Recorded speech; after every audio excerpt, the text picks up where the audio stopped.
আছেন এবং of Dias MLA মহোদয়রা উপস্থিত আছেন, এমডিসিরা উপস্থিত আছেন এবং বিভিন্ন স্তরের যারা জনপ্রতিনিধিগণ এবং যারা বিভিন্ন অফিসিয়ালসরা এখানে আছেন এবং এই অত্র এলাকার বিশিষ্ট নাগরিকবৃন্দ এবং আমার প্রিয় সাংবাদিক বন্ধুরা, সবাইকে আজকের এই মহতী অনুষ্ঠানে অত্যন্ত আনন্দের দিন আজকে আমাদের জন্য। আমি সবাইকে হার্দিক অভিনন্দন ও শুভেচ্ছা জানাচ্ছি। মাননীয় প্রধানমন্ত্রী জি বারবার বলেন যে নর্থ ইস্ট যদি ডেভেলপ না হয় তো ভারতবর্ষ কোনোদিন ডেভেলপ হবে না। বারবার উনি এমফেসাইজ করেন এই কথাটার মাধ্যমে। অ্যাক্ট ইস্ট পলিসির মাধ্যমে আমরা দেখতে পাচ্ছি উন্নয়ন কাকে বলে সেটা কিন্তু এখন আমরা বলতে উন্নয়ন কাকে বলে এখন সেটা দেখতে পাচ্ছি। হীরা মডেল, বিশেষ করে ত্রিপুরাতে হীরা মডেল উনি দিয়েছেন এবং আজকেও উনি রাজ্যবাসীর জন্য কিছু উপহার দেওয়ার জন্য আমাদের মাঝে উপস্থিত থাকবেন।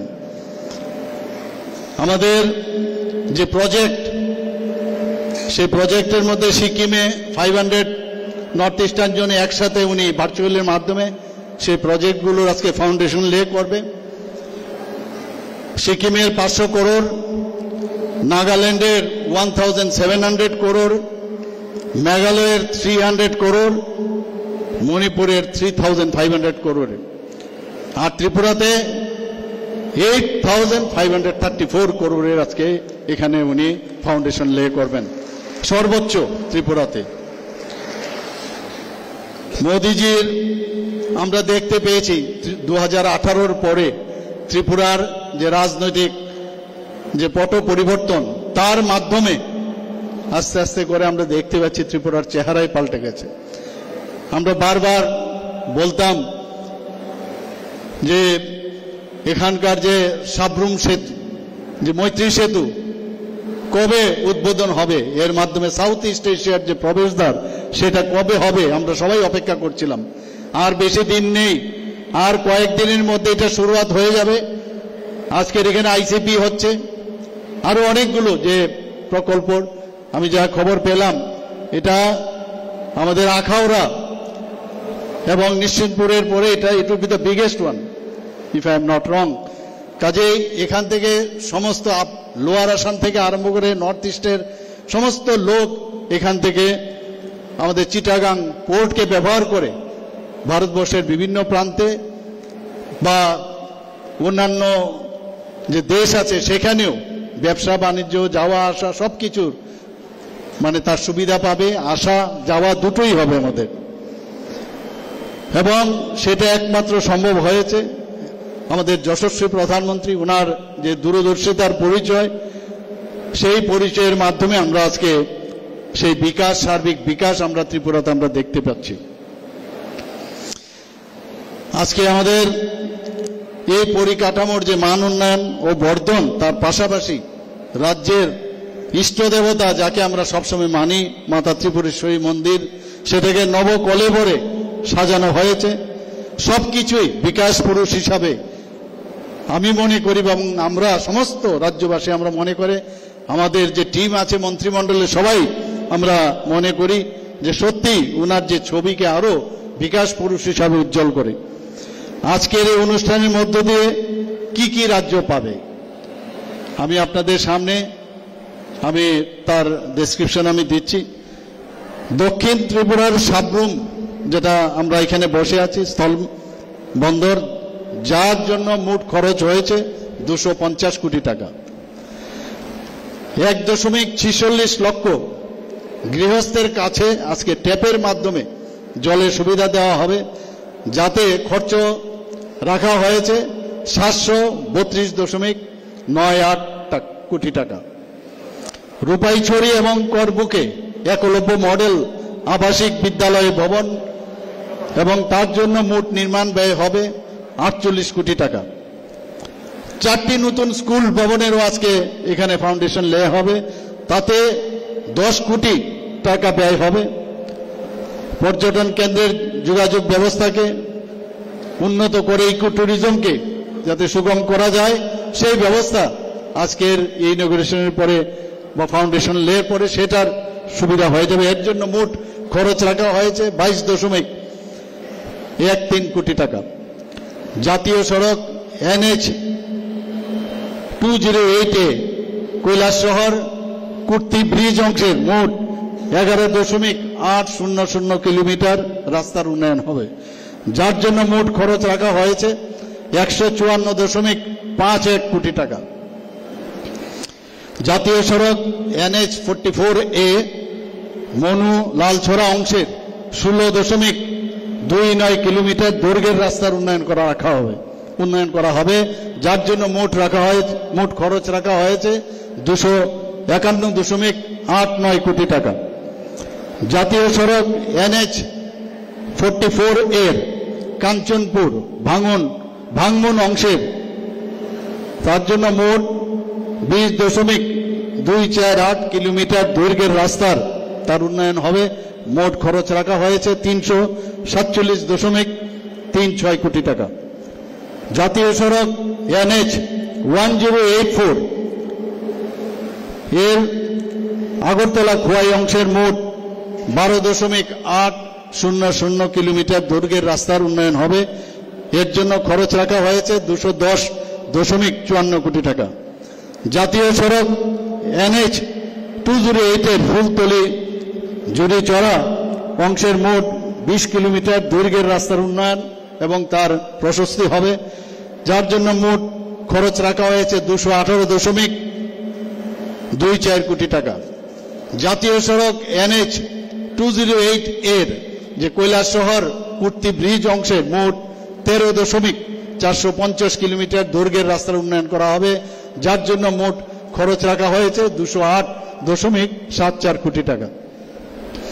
এছাড়া আমাদের মাননীয় মোদীজি ভিত্তিপ্রস্তর স্থাপন করে আজকে তার সৌগাত দিতে চলছেন আরো কিছু প্রকল্পে। আগরতলা শহরের ওয়েস্টার্ন বাইপাসের 4 লেনে উন্নতিকরণের মাধ্যমে এই রাস্তাটি NH 08 এর আমতলী থেকে NH 1084 এর লেম্বুছড়া পর্যন্ত রিং রোড, আপনারা সবাই এর মধ্যে নিশ্চয়ই খবর পেয়েছেন পত্রপত্রিকায় উঠে, তো এর জন্য ব্যয় রাখা হয়েছে 2026.05 কোটি টাকা। শুধু তাই নয়, 4টি রাস্তার সংস্কার এবং তার উন্নয়নের জন্য ব্যয় বরাদ্দ করেছেন 190.01 কোটি টাকা। আগরতলা সরকারি ডেন্টাল কলেজের নতুন ভবন নির্মাণের জন্য ধার্য করা হয়েছে 202 কোটি টাকা। AGMC এবং GBP হাসপাতালের 200 শয্যার মাতৃ ও শিশু স্বাস্থ্য বিভাগের নির্মাণের জন্য 192 কোটি টাকা ধার্য রাখা হয়েছে। সিপাহীজলাতে সংযুক্ত নেশামুক্তি ও পুনর্বাসন কেন্দ্রের নির্মাণের জন্য 121.90 কোটি টাকা বরাদ্দ করা হয়েছে। আগরতলার বুকে প্রধানমন্ত্রী একতা মল, মাননীয় প্রধানমন্ত্রীজির একটা ড্রিম প্রজেক্ট, এই মলের নির্মাণের জন্য 140 কোটি টাকা ধার্য করা হয়েছে। মাইক্রোগ্রিডের মাধ্যমে সোলার প্ল্যান্টের গঠন হবে জনজাতি অংশের 274টি পরিবারের কাছে বিদ্যুৎ পৌঁছে দেওয়ার জন্য, এর জন্য ব্যয় রাখা হয়েছে 41.02 কোটি টাকা। আগরতলা শহরের সন্নিকটে শেখেরকোটে নতুন ডিপো নির্মাণের জন্য 656 কোটি টাকা বরাদ্দ করা হয়েছে।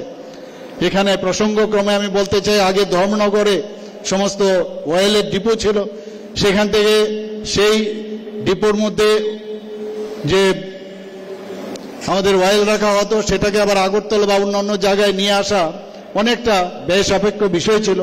এখন সেটা শেখেরকোটে আনার ফলে সেই ব্যয়টাও অনেক কমে যাবে। জাতীয় সড়ক NH 208 এর খোয়াই এবং হরিণার অংশের যে 2 লেনের রাস্তার উন্নয়ন ও প্রশস্তীকরণ, যেটা জাইকাত থেকে 2486.79 কোটি টাকার ঋণ প্রদান করা হয়েছে। সত্যি করে বলতে যদি হয় যে সত্যি বিকশিত ভারত, বিকশিত ত্রিপুরা, মাননীয় প্রধানমন্ত্রীজি এই কথাটা কত সুন্দর কথা বলেছেন। শুধু আমাদের প্রদেশে না, সমস্ত প্রদেশে। আজকে যেখানে আমাদের সিকিমে হবে, সেখানেও বিকশিত ভারত, বিকশিত সিকিম, এভাবে সব জায়গায় নর্থ ইস্টার্ন জোনের বা অন্যান্য জায়গায় আমরা জম্মু কাশ্মীরও কিছুদিন আগে দেখেছি বিভিন্ন প্রজেক্ট উনি সেখানে ঘোষণা করেছেন, প্রায় 32,000 কোটি টাকা, আপনারা সবাই নিশ্চয়ই দেখেছেন। তো সমস্ত জায়গায় এই যে বিকশিত ভারত, বিকশিত বিভিন্ন প্রদেশ, বিকশিত ত্রিপুরা, একটা সমস্ত ভারতবর্ষকে একসাথে এক সূত্রে বাঁধার যে ওনার চিন্তাধারা, সেটা কিন্তু আমরা এখন পরিলক্ষিত করতে পেরেছি। সত্যিই আজকে আমরা গর্ববোধ করতে পারি এইরকম একজন গার্জিয়ান, এইরকম একজন আমাদের নেতা, আমাদের যশস্বী প্রধানমন্ত্রী নরেন্দ্র মোদীজি আজকে দেশকে সামনের দিকে নিয়ে যাচ্ছে।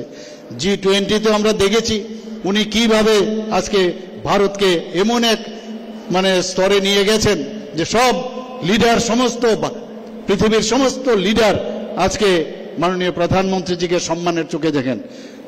আমার মনে হয় যে আজকের যে বিভিন্ন যে ভার্চুয়ালি উনি আমাদের সামনে আসবেন, বিভিন্ন যে ফাউন্ডেশন লে করবেন, বিভিন্ন রাস্তার যে উদ্বোধন করবেন, এর জন্য আমি ত্রিপুরাবাসীর পক্ষ থেকে মাননীয় প্রধানমন্ত্রী নরেন্দ্র মোদীজিকে অনেক অনেক কোটি কোটি প্রণাম জানাচ্ছি এবং ওনাকে ধন্যবাদ জানিয়ে আমি আমার বক্তব্য শেষ করছি। নমস্কার, বন্দে মাতরম। ধন্যবাদ জানাই রাজ্যের জনপ্রিয় মাননীয় মুখ্যমন্ত্রী প্রফেসর ডক্টর মানিক সাহা মহোদয়কে তার তথ্য সমৃদ্ধ মূল্যবান বক্তব্যের জন্য। এবার আমরা ছোট্ট একটি তথ্যচিত্র দেখব। আমরা সবাই অপেক্ষা করছি আমাদের ভারতবর্ষের মাননীয় প্রধানমন্ত্রী শ্রী নরেন্দ্র মোদীজির, যিনি অন্তর্জালের সাহায্যে ভার্চুয়াল মোডে আমাদের আজকের অনুষ্ঠানে অংশগ্রহণ করবেন। তার উপস্থিতির আগে আমরা ছোট্ট একটি তথ্যচিত্র আপনাদের সামনে তুলে ধরতে চাই।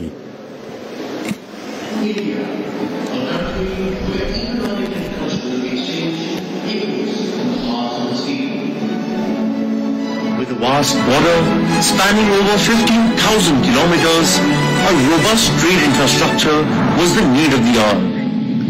That is when we, the Land Ports Authority of India, decided to take on the challenging task and usher in a new dawn of streamlining trade and travel across these borders. Since then, we have inaugurated 11 operational land ports, with 5 on the Indian